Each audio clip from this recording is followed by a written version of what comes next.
12ാമത് elite Kerala premier league football ജനുവരി 27-ന് ആരംഭിക്കും. ഗോകുലം കേരള എഫ്സിയും കേരള ബ്ലാസ്റ്റേഴ്സ് എഫ്സിയും തമ്മിലാണ് ഉദ്ഘാടന മത്സരം.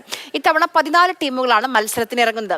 Manjeri Payyanad stadium, Kozhikode EMS stadium എന്നീ വേദികളിലാണ് മത്സരങ്ങൾ നടക്കുക. ഏപ്രിൽ അവസാന വാരത്തിലാണ് സെമി ഫൈനൽ മത്സരങ്ങൾ അരങ്ങേറുക. കേരളത്തിന്റെ ഫുട്ബോൾ പാരമ്പര്യത്തെ കൂടുതൽ ഉയരങ്ങളിലേക്ക് എത്തിക്കലാണ് ലക്ഷ്യമെന്ന് Kerala football association president Navas Meeran Kozhikode നടന്ന വാർത്താ സമ്മേളനത്തിൽ പറഞ്ഞു.